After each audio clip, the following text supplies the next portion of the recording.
Hi. Thank you so much for joining us today. First, we want to really apologize for starting behind schedule. We're having some technical challenges and still hoping that the moderator of today's panel joins us soon. So yes, thank you for joining us for the third webinar in the series on critical dialogues on policing in Canada. As you probably know, my name is Chibo Arthur Anyaduba, and I am an assistant professor in the Department of English at the University of Winnipeg. I am co-convening this webinar series with Dr. Michael Eze of the Chemistry Department, also here at the University of Winnipeg. And a major goal of the webinar is to encourage conversations on policing in Canada and beyond. And we are very grateful for the Global College support of this event through the Masha Hanen Global Dialogue and Ethics Award. And we want to thank the Executive Director of the Global College, Dr. Lloyd Cornelson, for his support, and the Global College Office Coordinator, Bugundari Entags, for helping to organize the event. Also, we want to thank our invited panelists and the moderator, whom I will be introducing briefly shortly. But before then, I would like to acknowledge that the University of Winnipeg sits in Treaty 1 territory, the ancestral and traditional homeland of Anishinaabe peoples. Treaty 1, signed in 1871, took this territory from 7 local Anishinaabe First Nations in order to make the land available for settler use and ownership. This land acknowledgement is about being clear and accurate about the original peoples of this land, as well as other indigenous communities who lived and continue to live where the University of Winnipeg now stands. We offer this acknowledgement in the belief that doing so will help us to be mindful educators and members of the community. So today's panel, we continue the discussion on policing and community relations. And it is our hope that these kinds of conversations will help to galvanize awareness and encourage critical education about policing, particularly in relation to racism, human rights, and community relation issues in Canada and beyond. For today's panel, we have 3 speakers. The first is Rowan Moyes. Rowan has been involved in prison abolitionist organizing for many years. They are a founding member of Barnon, a local prisoner solidarity group, and deeply involved in the work of calling for justice for Errol Green alongside Errol's family. And by the way, for those who do not know about the case of Errol Green, Errol died in May 2016 at the Winnipeg Remand Center. He had an epileptic seizure and was denied anti-seizure medication. Rowan is not an academic, although they do read an absurd amount of books. They are interested in addressing the ways policing and imprisonment extend beyond the physical walls of prisons, how to foster accountability and care in our daily relationships, and shifting power imbalances in large and small ways.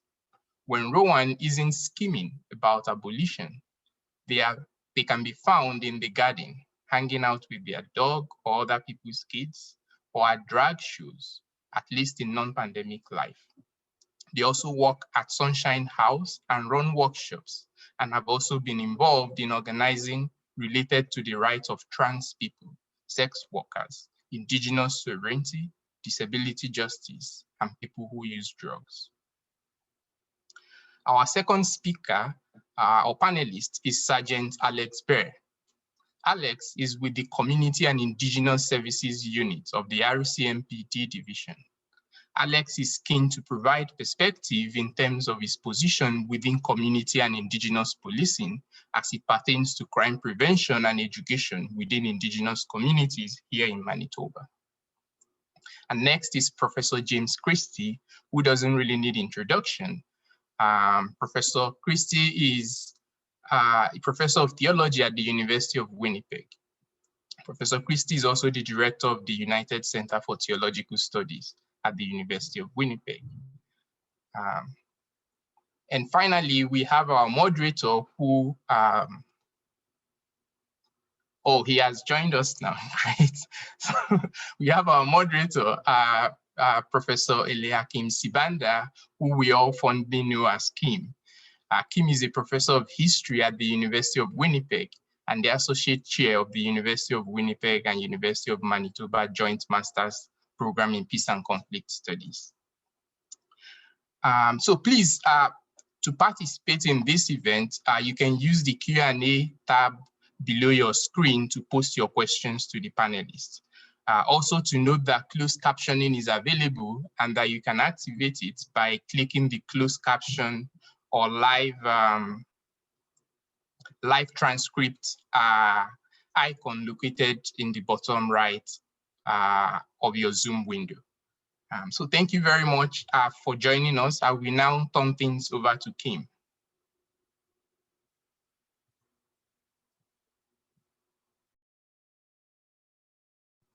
Kim, you muted, you have to unmute yourself. Sorry, I'm having some glitch here with my internet, so I may be in and out and having some problems. So I missed part of the introduction, and did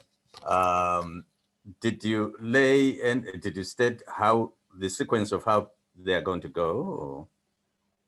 No, there's no sequence. It's entirely up to you. Everything is now in your hands. Because I missed the introduction. Yeah.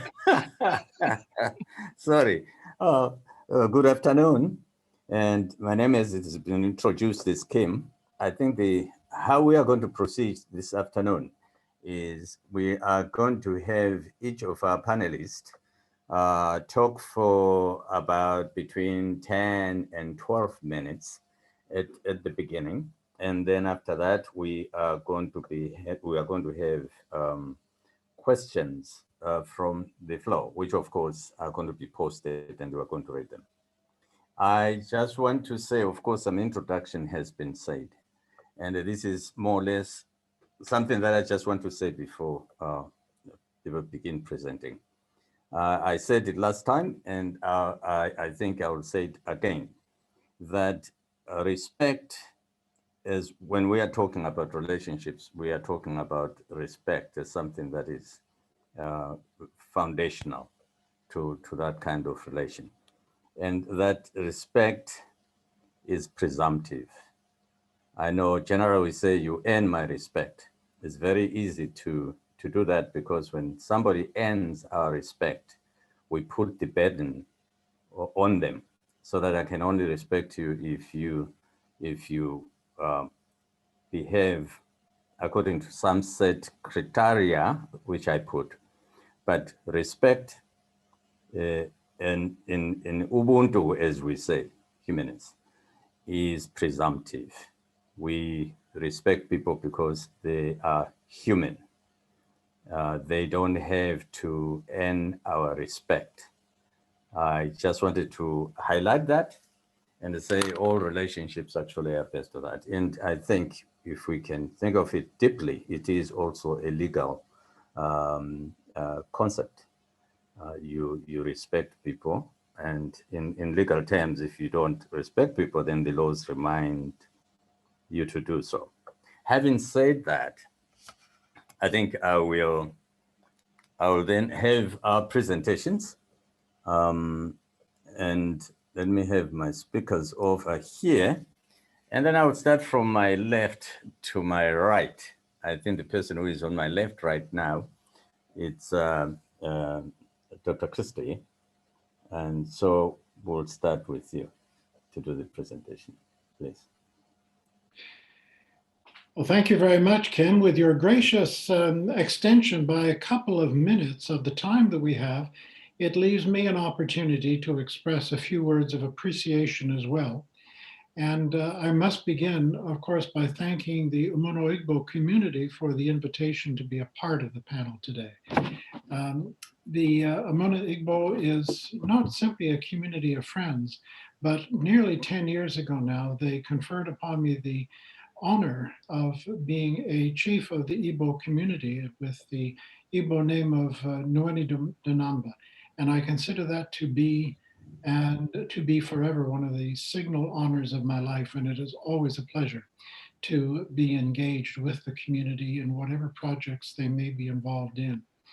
And one word about respect that comes out of that, one of the things that has impressed me with the Umona Igbo from the beginning is a tradition of a leader or an elder at a gathering going around the room and citing people, picking them out if you like, and the observation is made, I see you, I see you.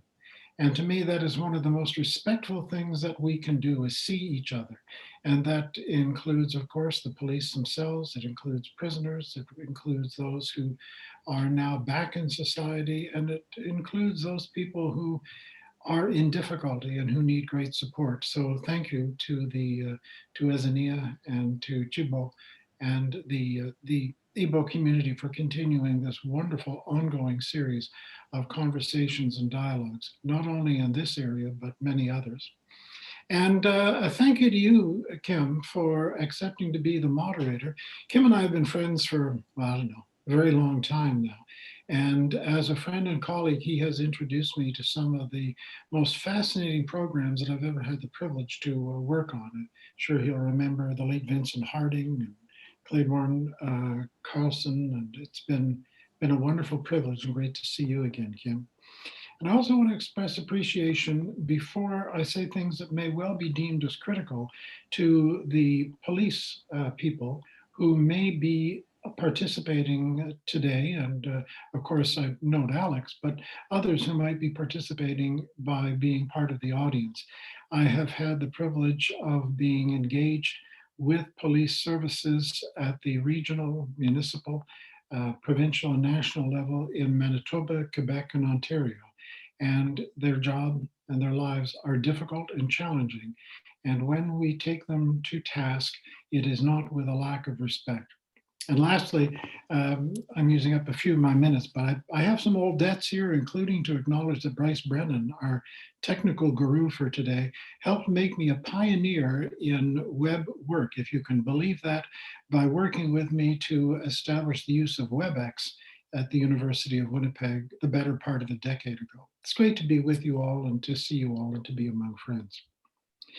So what I would like to do is approach this next few minutes in a combination of ways. First, from perhaps an historic perspective, and then from, let's call it a reformist perspective. Now, I think I've been going about 3 minutes, so I will try and contain myself accordingly. Kim, you might want to give me a signal, preferably, of course, respectful, when I have hit my maximum output of minutes here. So I note that among other things, the late Dr. Samuel Johnson, late by several hundred years now, once observed that people need not so much to be taught as to be reminded.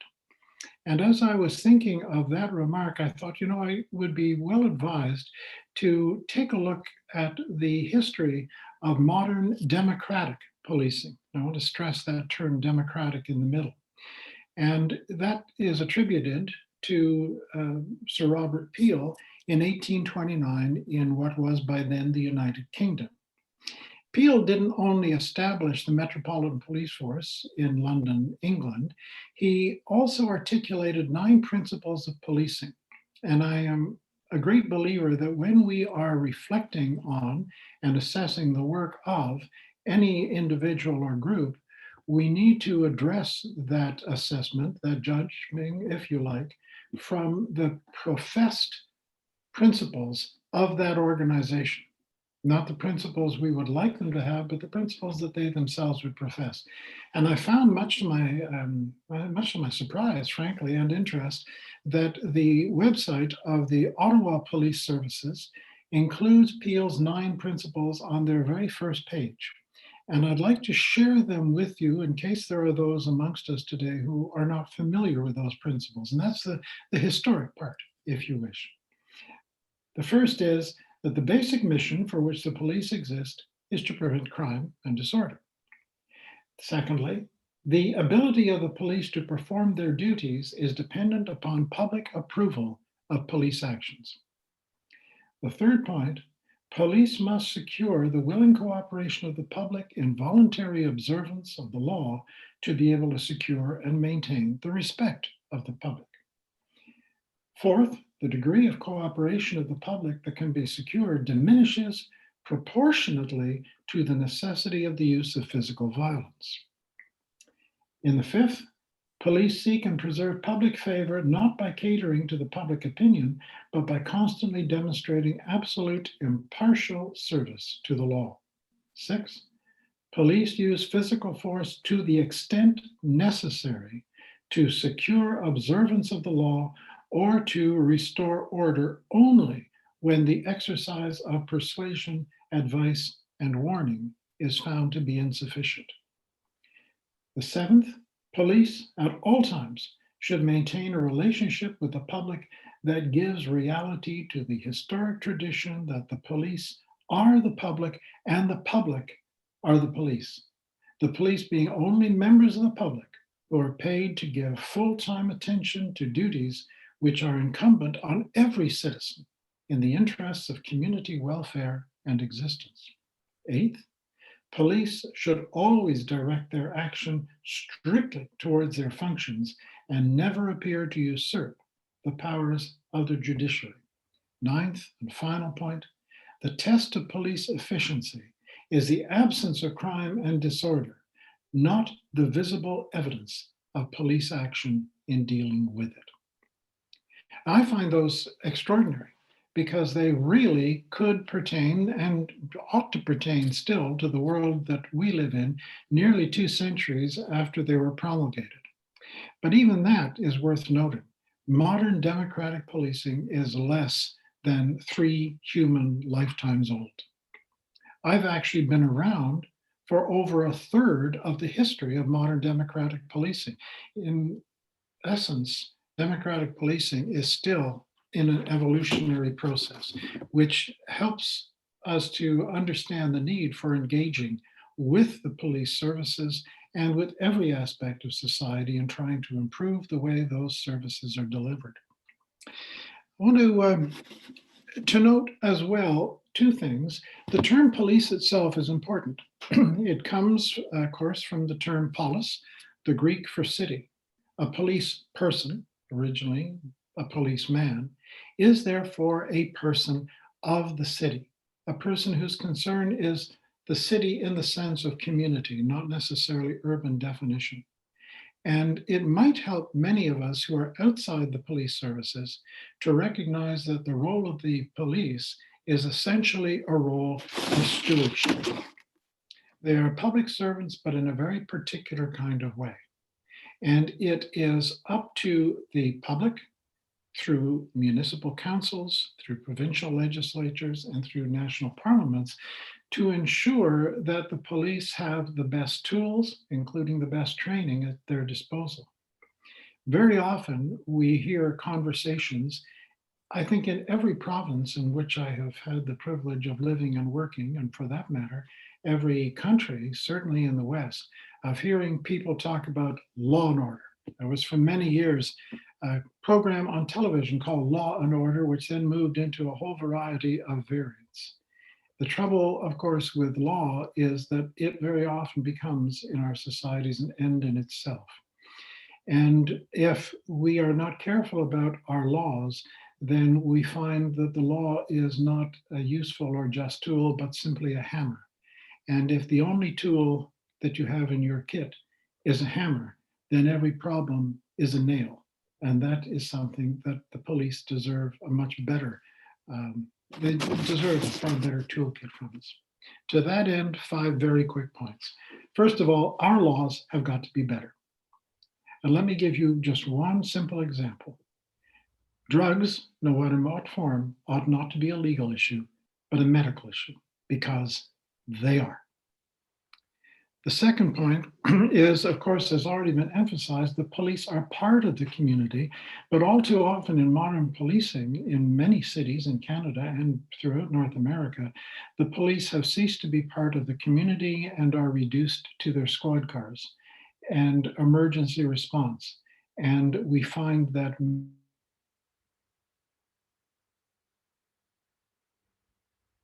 idea of police people on a beat in neighborhoods simply seems to have evaporated. I think that's a very dangerous thing in terms of our maintaining a relationship. The third note that I would like to make is that it's quite clear that Peel's point about physical force in number 6 is not being heeded. We saw that in the tragic death, of course, of Michael Floyd in May of last year.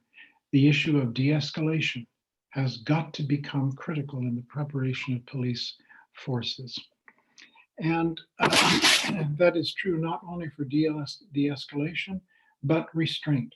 Every one of Peel's 9 principles for democratic policing are redolent with the understanding of restraint as a key value in policing.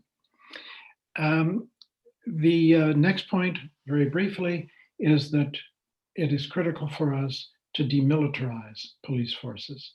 One of the police people I've most admired over the years is our former police chief, Devon Clunas. And yet Devon and I certainly had conversations about how it was even during his position as chief that the Winnipeg police force managed to procure a helicopter and a tank. Those are dangerous symbols in community life. The last point is that police services require and deserve far better ethnocultural and multi-faith religious training than they generally receive. In 2008, I visited the Wolf Institute at Cambridge University in the Oxbridge area of the United Kingdom on my own dime at the time, and came back with ideas for the university to emulate the Wolf Institute's plans and in fact programs to provide courses in multi-faith dialogue and multicultural dialogue to the Metropolitan Police in London. It was a marvelous program. The financial crash, changes in administration meant that we could never achieve it at the University of Winnipeg in those days. That doesn't mean we shouldn't revisit it now. Eliakim, I hope I haven't entirely exceeded your generous time limit, and we'll leave things for there.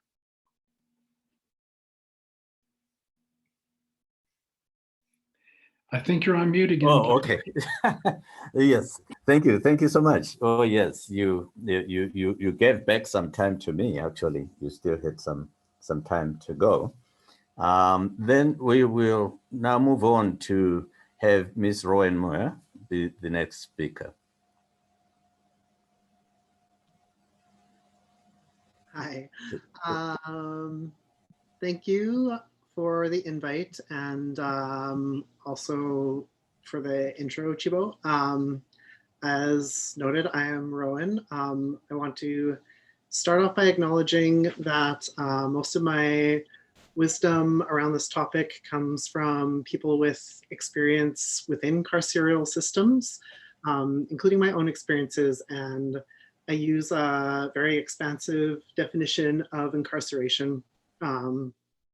To me, it means any system intended to control, contain, and punish people who deviate from what's considered acceptable.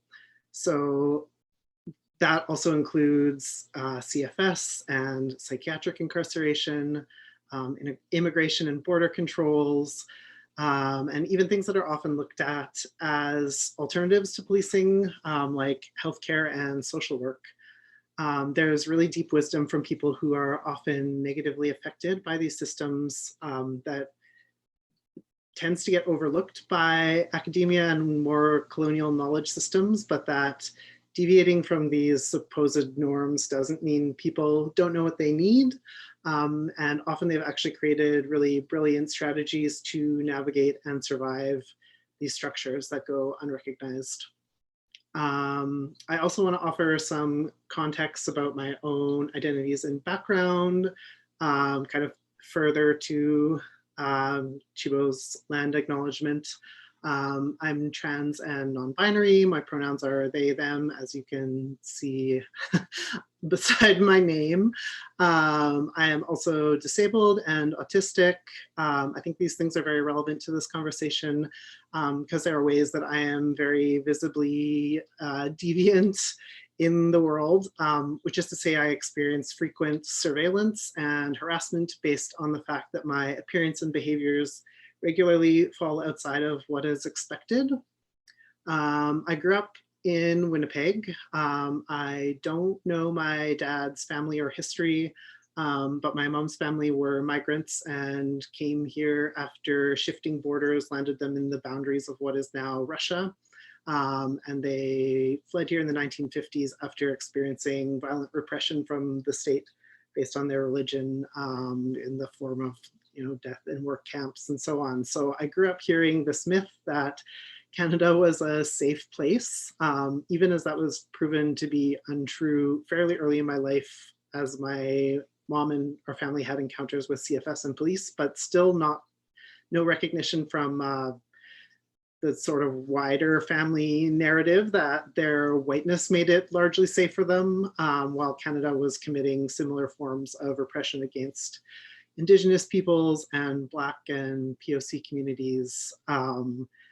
So policing and state control over whose bodies are desirable and permitted to exist both brought me here, at least on one side, and simultaneously made me an occupier of this land that was stolen using some overlapping tactics.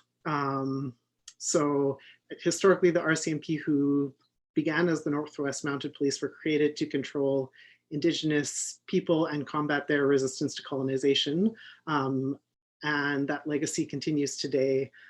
Certainly here, as we saw in the Mi'kmaq fisheries and Wet'suwet'en, and also elsewhere in the world, including literally as we speak right now in Palestine, that is playing out. So all of that is a really long-winded personal and sort of historical grounding for myself in this conversation and what's going on in the world. But more specifically on today's topic of police and community relationships, James touched on this a little bit, but I have a bit to add. So I think it's interesting that there's automatically a distinction that the police are not a part of the community, even in the way we're framing this conversation. It's certainly true in Winnipeg that most officers live outside the city boundaries, and the most highly policed parts of the city are the least populated by police officers and their families. I think that looks a bit different with RCMP, but just because officers have been moved into more remote locations doesn't automatically make them a part of that community, especially as small rural communities tend to be very insular.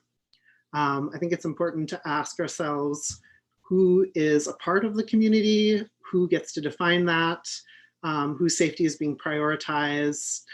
There's a lot of rhetoric widely about the police being there to keep people safe, but we need to ask which people and safe from what, and do people breaking laws not also belong to their community?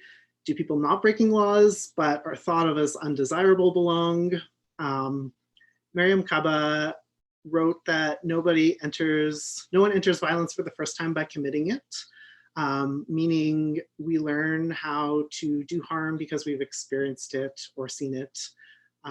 There's research in New York showing that 94% of 94% of people incarcerated in women's prisons have experienced severe physical or sexual violence in their lives, which is an alarming statistic. And I know that's an American statistic, but the fastest growing incarcerated population in Canada is Indigenous women. And it is safe to say that missing and murdered Indigenous women and girls and Two-Spirit people is an absolute crisis here, and not one that policing is solving. And there's a lot of broken trust there. It is likely that there are similar rates of experiencing violence within incarcerated populations in Canada. And I think it's important to highlight that the people who are most likely to be arrested and jailed are often themselves also victims. It's rarely a binary of victim and offender or just catching the bad guys to keep everyone else safe. we're all complex and we all cause harm, but generally only police and people with institutional power get the benefit of the doubt. I love what you said in your intro, Dr. Savanda, about respect and how it's presumptive. And I don't see that equally applied within this system. When police do a harmful thing, they're kind of excused within their own system as, well, he's a good guy, he's a good cop, but he did this bad thing. But that same rhetoric is not applied to other people. So we need to rethink what violence looks like and question the notion that punishment is going to solve it. I believe in consequences for our actions, but not arbitrary punishment that does nothing to address the harm that's been caused. And in this particular, in the criminal punishment system, it has been shown over and over to target BIPOC folks, that's Black, Indigenous, and people of color, queer and trans people, disabled people, and so on. In 2020, the Winnipeg Police Service shot and killed 5 people, and no one is being held responsible for those lives, which is sadly normalized by now across Turtle Island. The way the media and police themselves frame these deaths is deeply troubling. They're not counted in murder statistics. Police have a lot of control over what counts in rates of crime, in part based on what they choose to pursue or categorize as such. It also relies on the assumption that people are calling on the police to respond, which is not true of many communities whose trust in police has been broken.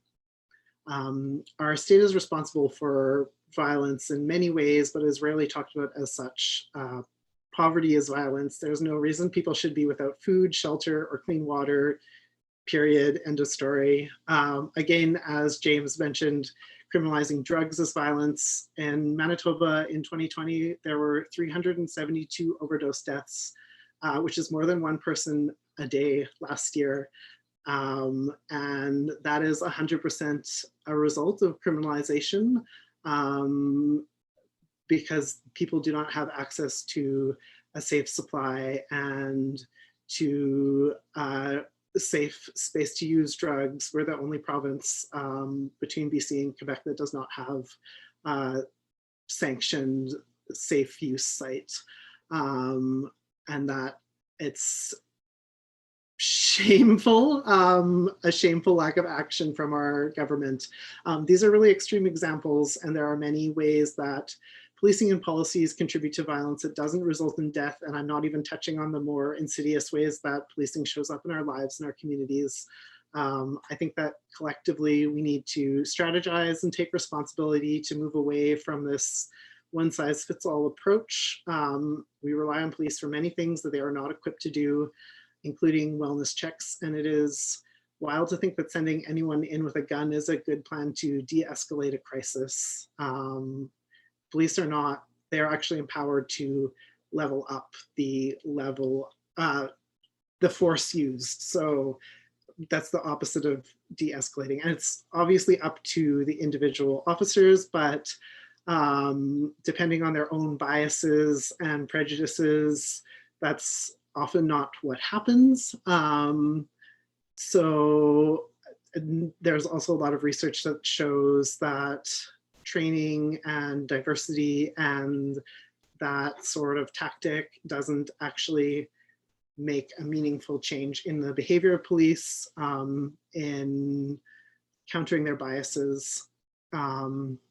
So yeah, I think the approach of having a single agency with virtually no accountability to the public for every type of emergency is not serving communities that have many different needs, and that I would love us to be creative and do better and create systems that are more flexible and able to respond to what people need.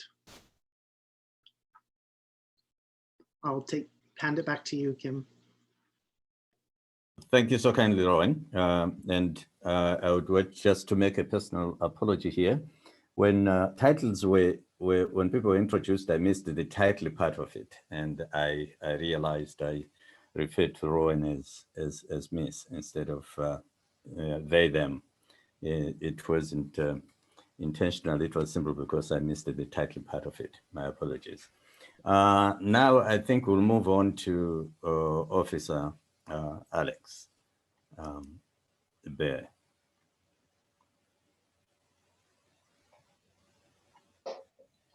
Hello, can everybody hear me? I can. All right, perfect. I'm Sergeant Alex Bear. I'm with the RCMP out of our headquarters here in D Division in Community and Indigenous Policing Services. I've been in that position for a while.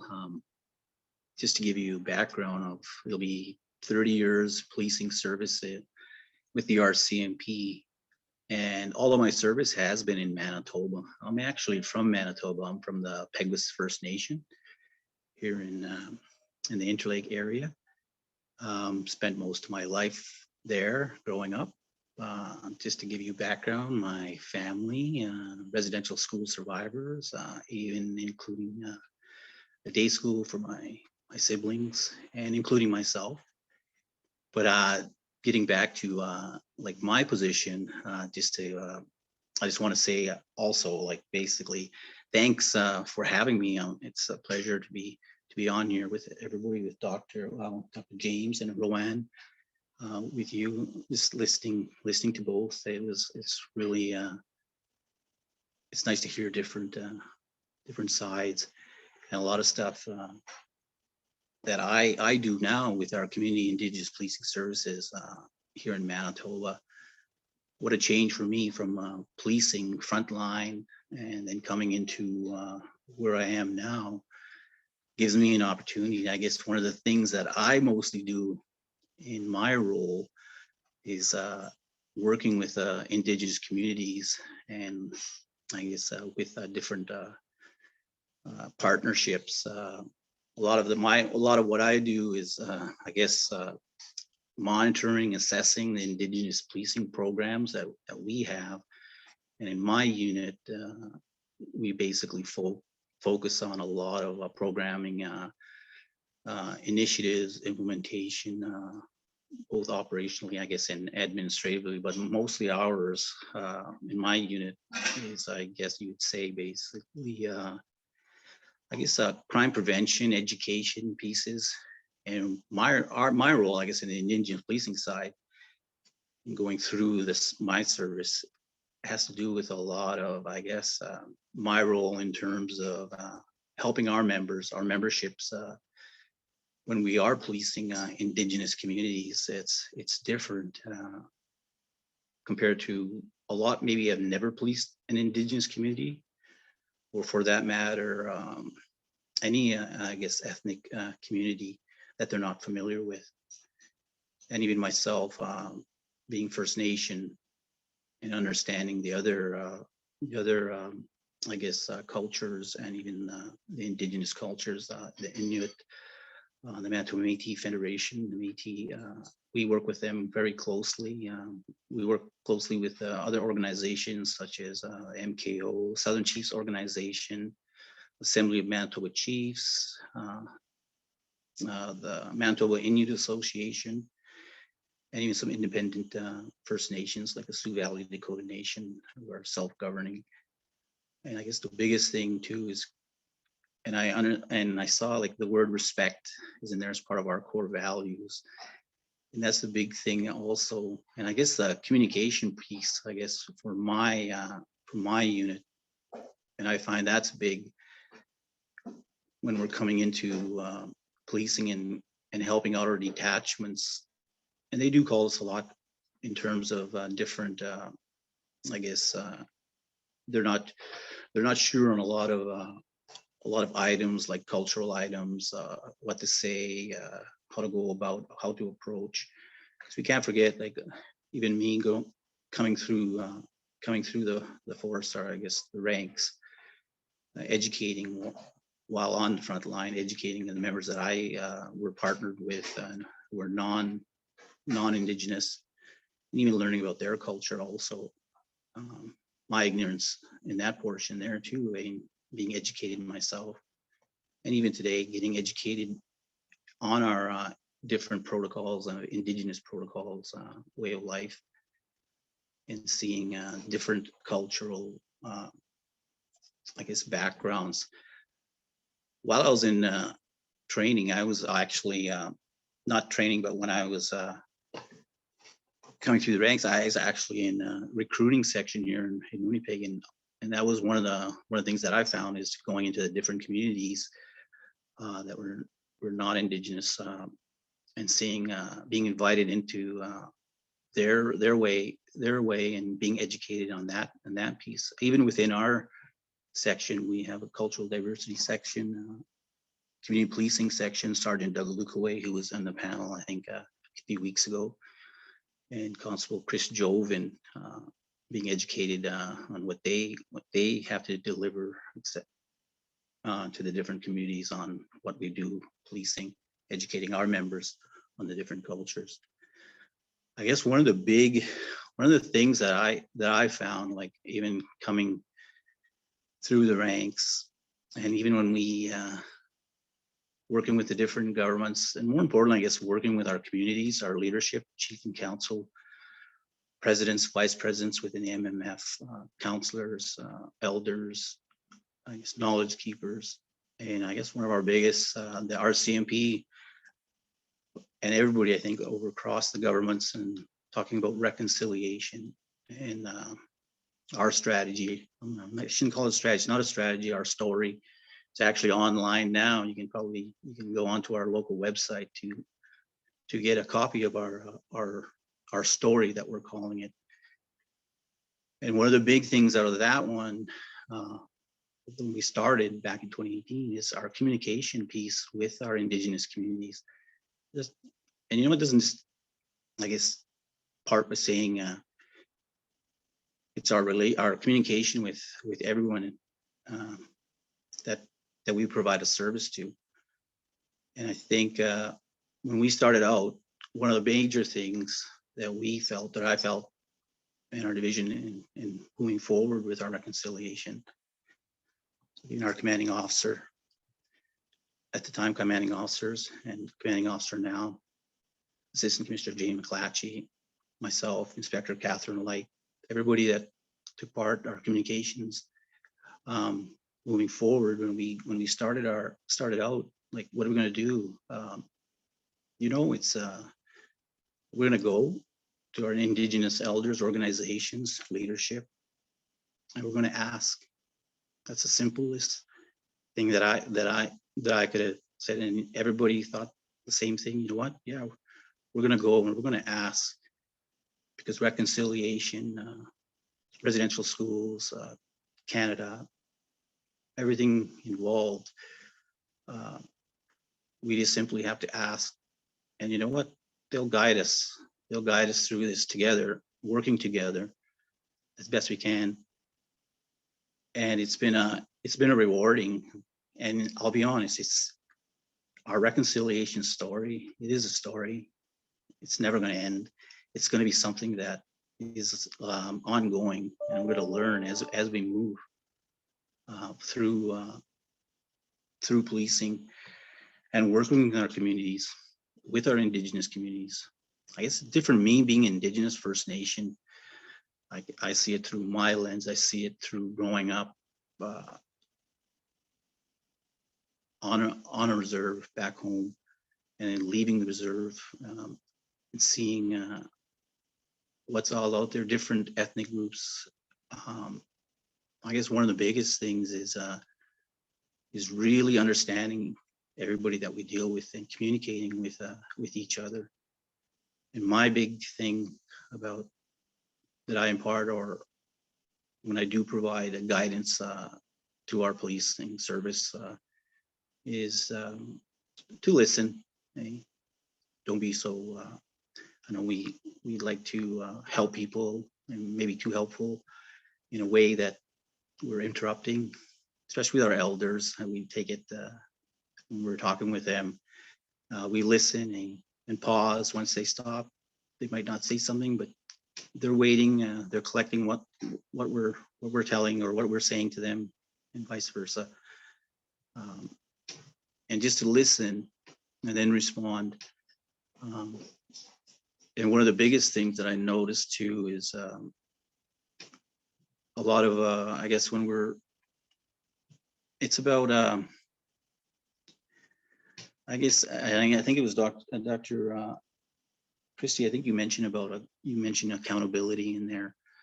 And that's one of the big things too, that if we're talking with the public, or we are accountable. And you know what, if the public are not going to hold us accountable on anything that we do or how we do it, then who is? And that's important, I think. And it's huge, that communication, just listening to the Indigenous leadership, the MMF, Assembly of Manitoba Chiefs, MKO, that's the Manitoba Tiwatamwanami Okamaknak. I hope I didn't, I'm not too good on I'm Indigenous words. It's MKO. They've been really instrumental, the Sioux Valley Dakota Nation, when we've had our meetings, and with other groups, even chief and councils from the different First Nations, the 56 First Nations that we do police, and having them partake in our, even participating in our RCMP, I guess, Indigenous perceptions training courses that we hold here in our headquarters. Ask them for our guidance, and we have those presentations. They come in and provide all of that. Well, residential schools, the overrepresentation of Indigenous peoples in the prisons, and talking about that, where we come, the history. I guess the Kairos blanket exercise for residential schools and where we've come, holding those in our training courses, and even developing and working with these Indigenous communities, our elders, our Eagle Feather Initiative, having, like, a lot of that stuff is coming from us having to ask and talk, and basically what can we do in that communication. And it's important. And I think a lot of the leadership, we're happy that we came and asked, and that we didn't force anything on anybody on how this story is going to start and move forward. But the MKO leadership,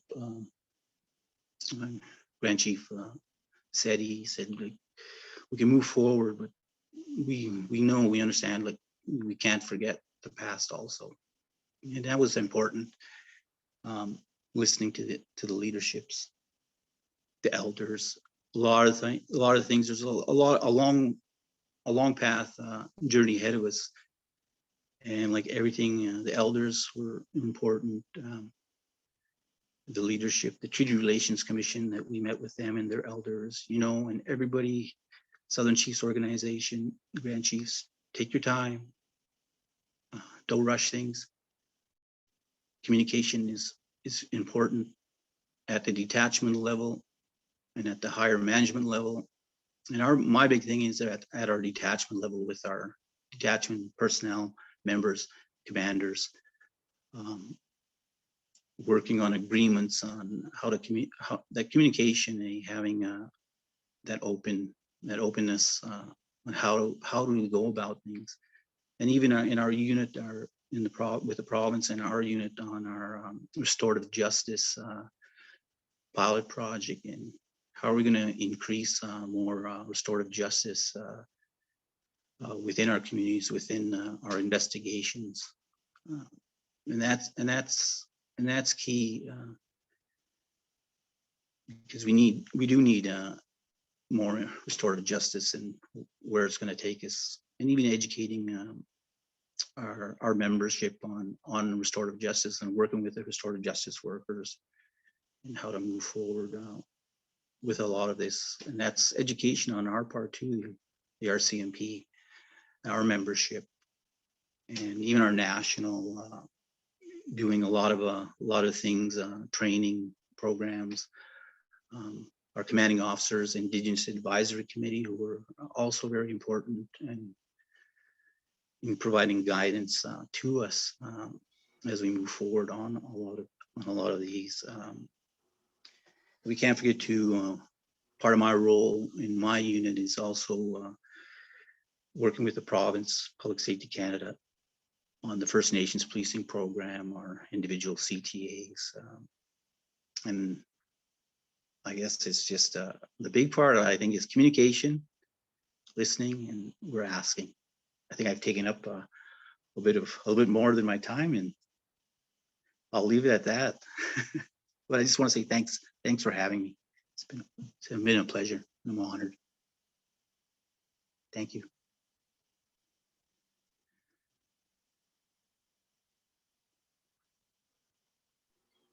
Kim, you have to unmute. Oh, sorry, I forgot. I didn't. Okay. Thank you so much, Alex. I think we'll now open up this session for questions. I realize I don't have anything posted yet, so I think I'm just going to ask first question. The first one directed to Alex. I was just wondering how much time is given in training of police, and also in training, and also in the in-service training periodically, if that happens, to de-escalating the situation between the police or somebody who they're about to arrest.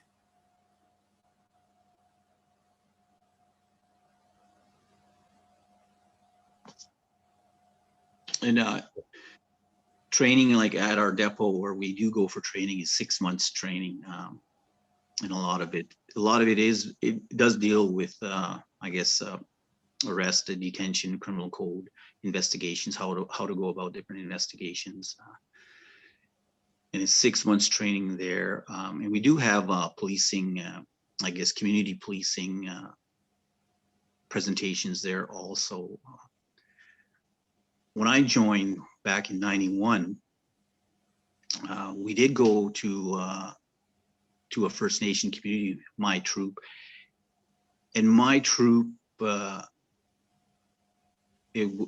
me, I found we had a multicultural troop. We had from all walks of life: First Nation, Black, Arab. It was just like Asian, and they actually made a video of us, Tall Boots to Fill, and you could Google that, and that's our troop on there. And we did, and it was the first time for a lot of my troop mates going to a reserve and experiencing the sweat lodge. And that was back in '91 that we were doing that. And then things have changed, moving through a depot now. There's more community, I guess, community engagement, working with communities on how to work together on different crime prevention initiatives. And even when we leave depot, we're set up, we're paired up with a trainer for a few months. For me, it was like 6 months, and I think that's still the same. But it's an ongoing thing with the trainers, and the trainers are trained to deliver that, to help us with that. But it's ongoing. I think for me, I'll have 30 years, and I'm still learning a lot of things. And our biggest thing is community engagement. It really is trying to solve crime, and looking at different avenues within the communities. And I think Dr. James had mentioned it there too. Like there's a lot of programs that are not accessible to a lot of people in different communities, especially like in isolated communities. And we're getting there. We're working towards that, and I think governments are trying to work towards that too. And I think Rowan said the same thing too about there's that I guess that education piece. Us too, for our education piece there on the different I guess like transgender, gender, all of that, and we've had courses on that in our division here on that, and it was all new to me, a lot of it, and I was stuff that I didn't know that I thought I knew, and that's important. Thank you. I think I'm asking, let me see some questions here. I haven't, unless if there is an oversight,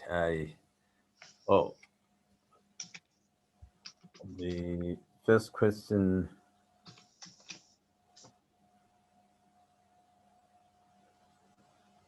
I think that there's this one question here. I'll start with this one. In the past 20 to 25 years, how did the demographics change, or how has been, or has been changing I think this is directed to Alex, and also gender and diversity figures, if you have those. How have you seen the demographics changing?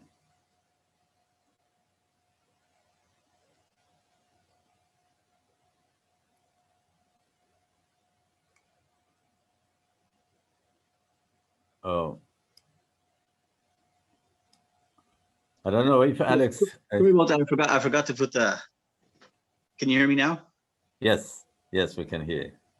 I guess the demographics for policing in terms of I guess more diversity. I've definitely seen that over the past several years, and even like the demographics in our communities. I guess the population, the increase in crime is happening. That's what I find, and I think moving towards even the different the increase in I guess our membership, our diversity is increasing, and it's getting better, and I definitely see that, and it's for the best. Like we need to be, and we are a diverse police force. And one of the things with, I think most of our policing, the RCMP, is in the rural, not so much the city, urban. And I can't speak to that, like urban policing. I know about it, but different situations there. But that's what I see. Okay, thank you. It seems the questions that we are having now are all perhaps directed to Alex. I might want to intervene here and ask a question that would be involve here Rowan and Jim. In your own view, or from your own vantage point of view, how would you want to see the relationship between police and community?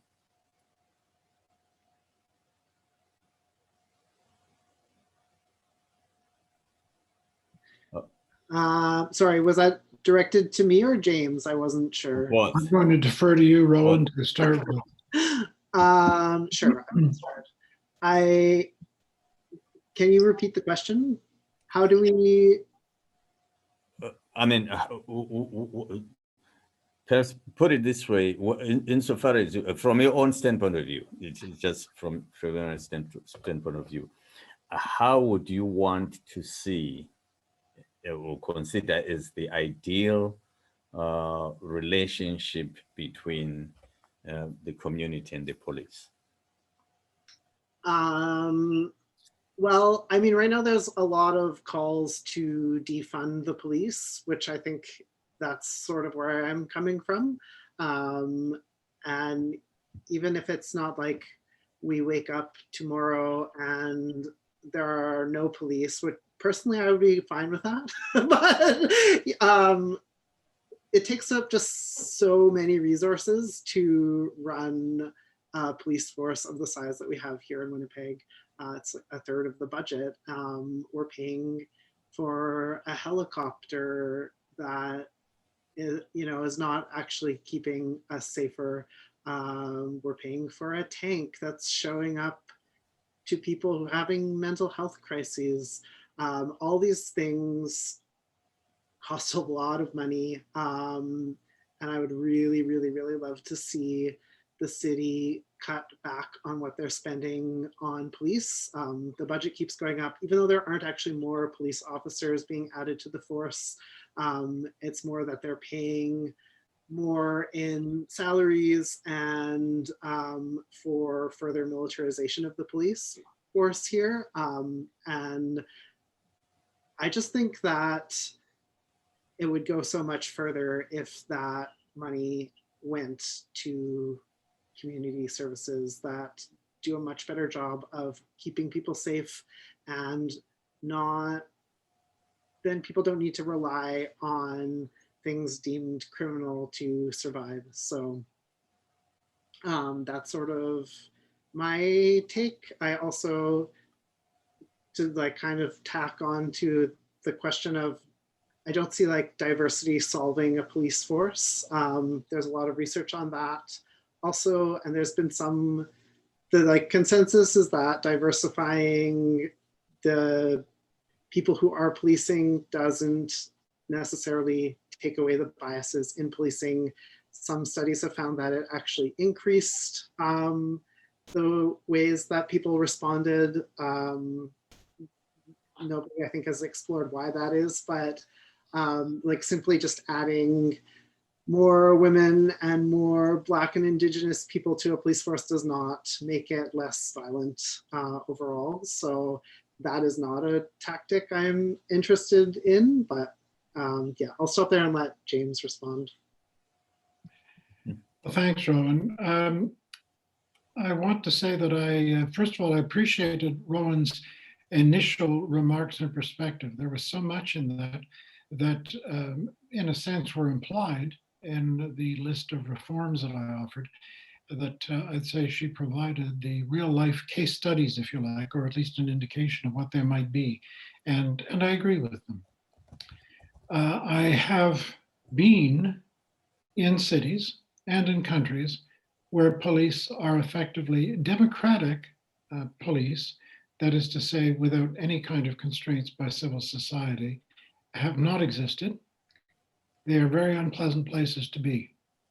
So I would never join my voice to those who wish to defund the police. However, scrutiny of how the police force spends its money is something else.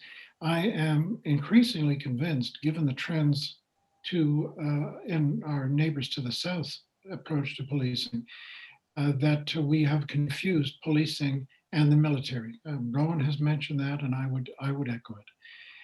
If I were to want for one thing, for the police particularly, it was for every police force to be reminded, and perhaps they already are, of the 1829 principles. I read them for the first time early this morning and was astonished to realize that if actually police forces even attempted at a minimum to hew to those principles, that would make a vast difference in this country, both in the inner cities and in the smaller and rural communities. So I wouldn't want to live without police, but I'm increasingly unhappy in the ways in which we're living with police. In terms of prevention, I'm not sure actually that the police are always the best agents to deal with prevention, because the questions are so large and so sweeping. Let me give you just a couple of very, very quick examples, and we can move on. Azania and Eliakim, you must remember what, a decade ago, a little bit more, when, oh gosh, our former Vice President of Research, Gino D'Stasio, undertook a funded project in order to see what would happen when persons who were dealing with sociopathic conditions, often medical and psychological sociopathic conditions, were provided with a decent, respectable opportunity for housing and care. The results were astonishing in terms of the condition of people with these challenges to face, and sometimes other challenges to face. And at the time, and in the dollars of a decade ago, it would cost about $65,000 per person to deal with those who are on the streets. whereas to house those people properly cost about $25,000. Have we seen any action on that? Well, no, but that's not the problem of the police force, or at least it's not the fault of the police force. It is the fault of our governments. It's the fault of our governments municipally, provincially, and federally.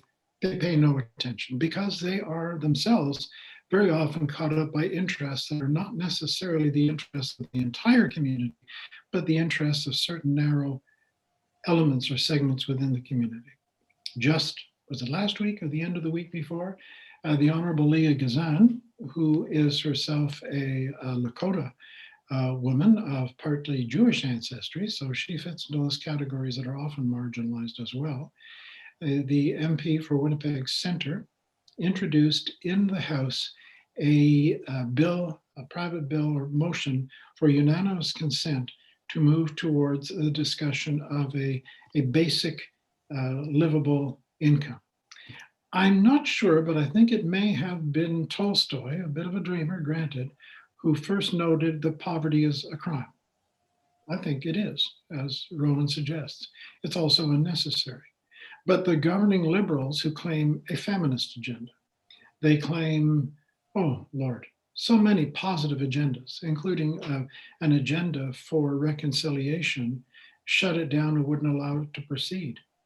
Similarly, despite the calls for reconciliation, neither the Conservative government preceding that of Mr. Trudeau nor Mr. Trudeau seemed to be at all interested in dealing with legislation that would actually improve the lot of Canadians in terms of housing. We're now in a housing market which is nightmarish for anyone who wishes to purchase or enter it. We're dealing with people who have been devastated by the pandemic and the loss of work. We're dealing with a government that took, Lord knows how long into their mandate to finally legalize or at least decriminalize marijuana. This is not a group, despite recommendations from any number of police forces, who are going to take seriously changing the outlook that we have on narcotics and drugs of any kind for that matter, to move it within the purview of the health system and not the criminal justice system. So I come back to my first point. If we're going to equip the police with nothing but hammers, we're going to expect the police to act as though we were all nails. It is society's issue to clean up its legislative and social act. And then the police issue within the restraints, or at least the parameters of those 9 points, which 200 years ago make sense, and still, if they're honored now, make sense, to respond to a society that genuinely cares about its marginal, its most vulnerable, because quite frankly, this society does not. Thank you. And I think this question, any of the three panelists could speak to it. And the question is, what could be done to actually prevent crime instead of only trying to solve crimes?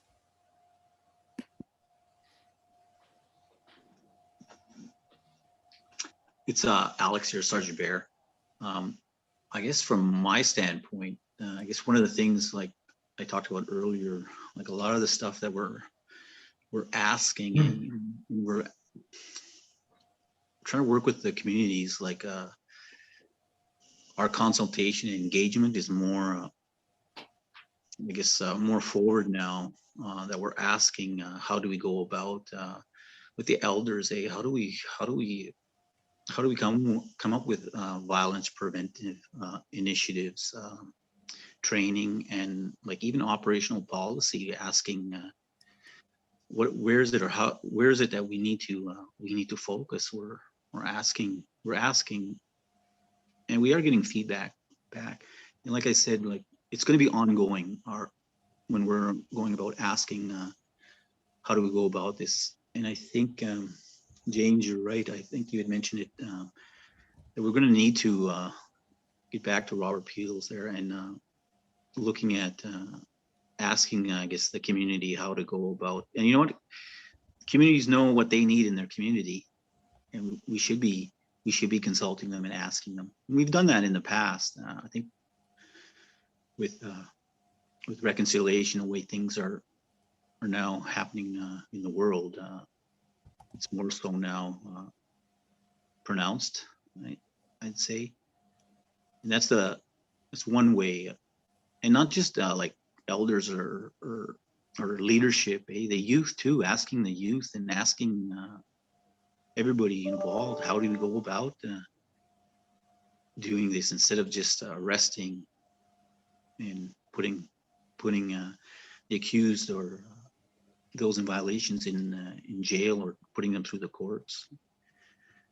How do we, what program should we be focusing on, and how do we go about it to be culturally appropriate?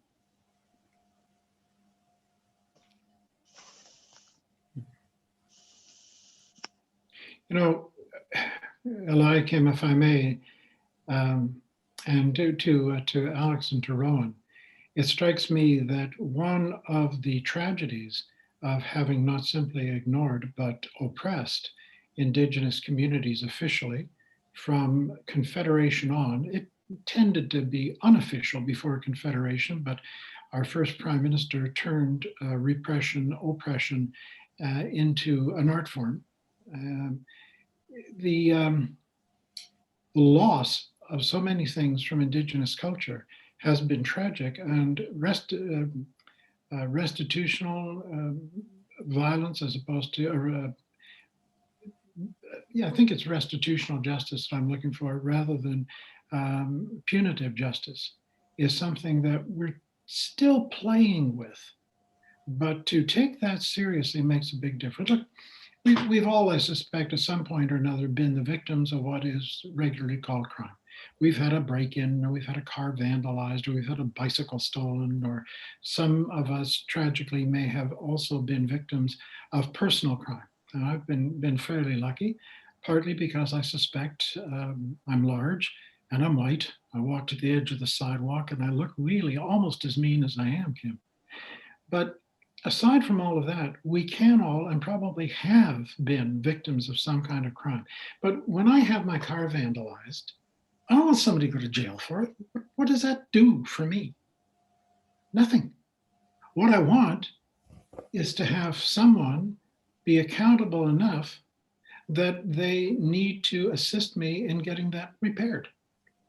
And not just by paying a fine, but perhaps by seeing the impact it might make. This whole question of the restitutional, am I using the correct term, Rowan? Alex, I think I am, but I'm not sure. But it's to get away from a punitive nature of almost everything that begins, well, in my generation, certainly it began in school. Teachers would decide which kids were going to succeed in life and which weren't. Your grade 1 teacher would deal with that. And that's a huge, huge challenge. We simply need to rethink the way we do living together. I mean, is there more crime, Alex? Well, for crying out loud, our populations in cities have gone up dramatically, and yet we have virtually restorative justice, sorry. The populations of our communities have soared. Toronto, 35 years ago had what, 2 million? Has now got 3 million. Ottawa, 25 years ago had 700,000 people. It's now well over 1 million. Even Winnipeg is creeping up in terms of its population, for heaven's sake. Larger populations, especially when they're diverse, are going to generate more challenges. But if we meet those challenges by simply assuming that one form of law, which in itself is desperately slow to reform, is going to be suitable, is just naive. And as long as we allow poverty and the discrepancy between rich and poor is back to the numbers that it was during the so-called Gilded Age of the United States of America and Western Europe and Canada at the end of the 19th century, we're simply breeding violence, or at least providing the breeding grounds for violence. And again, that's not the fault of the police, but it is a major problem that the police have to live with. And simply by, drilling a kid on the streetcar in Toronto for maybe having a pocket knife. This is not the policing I remember when I was a kid 50 years ago and 60 years ago.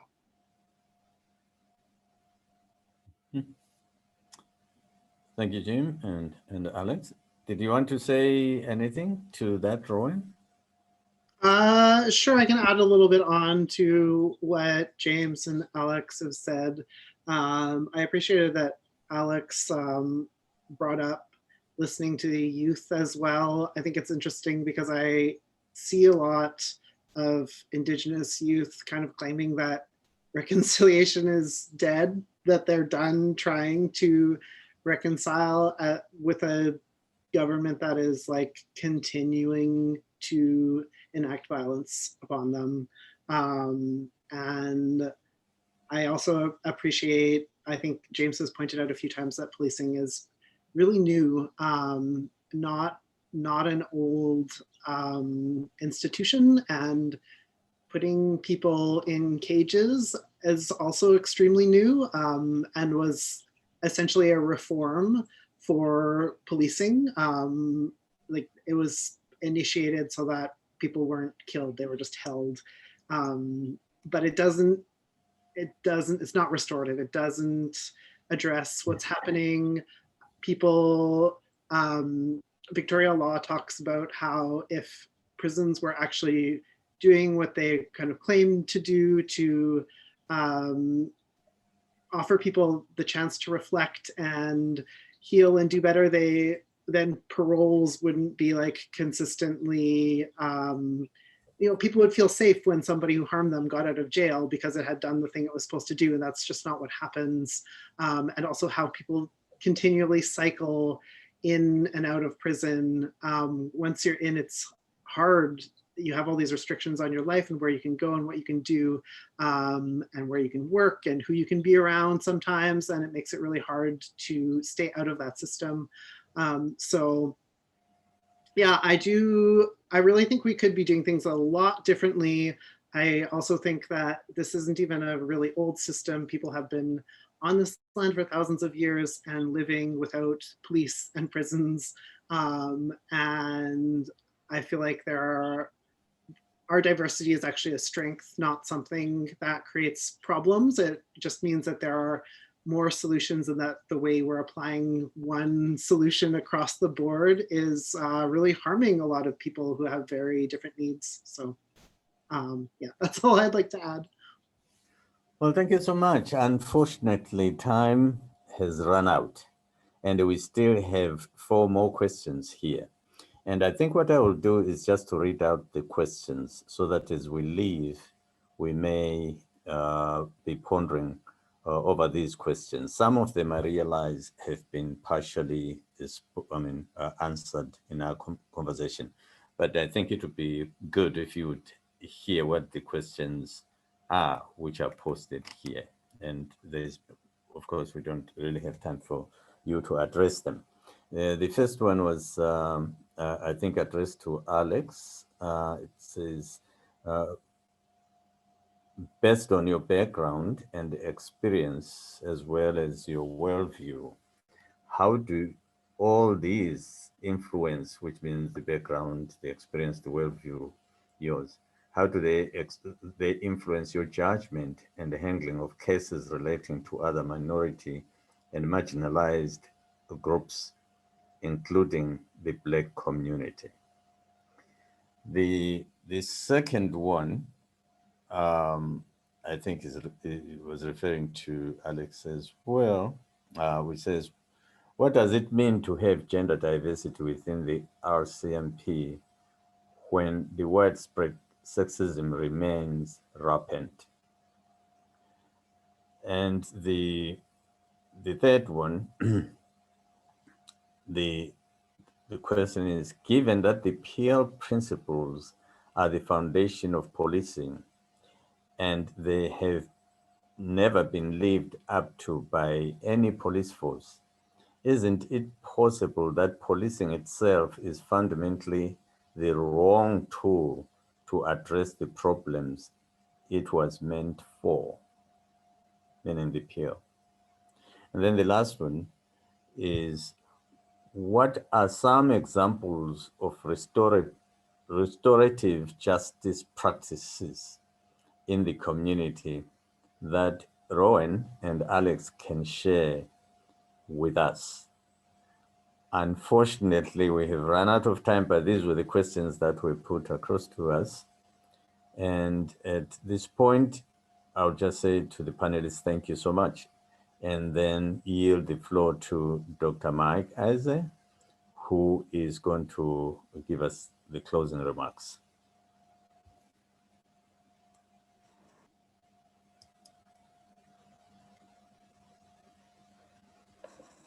Thank you very much, Kim, for offering this opportunity. And it's my pleasure and honor to be here, to be able to participate in this. And say thank you for all, to all those who have made this possible. The presenters themselves and the University of Winnipeg, the Global College, and all. And I would like to say that the presenters themselves have come from different backgrounds and different points of view, but indeed, we seem to be working, reading on the same page, because what one can see is that it's not a question of defunding the police, it is creating the right places to put the funds in. And I would also like to mention that Ubuntu is that word that means everything, that means living together in the society, the global village, which we all aspire for, and which we haven't really got, and which we are hoping will be the final destination we are going to. So Ubuntu needs to be adhered to by all of us. You are because I am. And however you look at it, if you are because I am, then you can't harm me and I can't harm you, whichever perspective you want to take from it. And I would like to thank Alex Baer for all that he's brought into this, being himself an indigenous person, being himself an RCMP officer, and doing what he's doing, trying to galvanize the elders and leaders of the society. And our, Rowan herself, themselves, with the presentation that she made, she's been through a lot, and I'm sorry, I beg your pardon. They've been through a lot, and they have been able to be doing what they're doing right now, to be able to save the society. And I doff my hat and hope that you don't give up, so that we can arrive at the final destination we are all hoping for. Thank you very much, everyone. Thank you, everyone, especially today, my colleagues, of course, on the panel. Be well, and thank you. Thank you. I don't, Thibaut, did you have anything to say? Oh, nothing. I will only repeat what has already been said. So thanks to everyone for this wonderful discussion.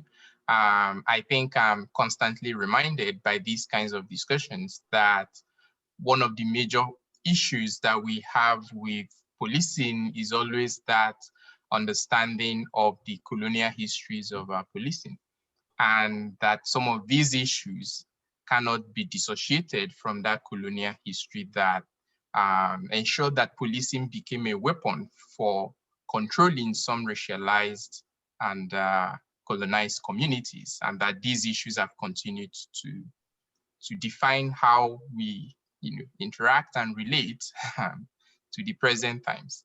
And so thank you very much for the insights and for some of the reformist visions that you shared with us today.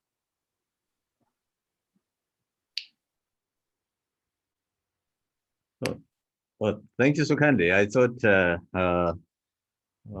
well, since I had yielded the floor to Mike and Chibo that they were going to dismiss us, I think this brings our session to the end, I guess. And thank you.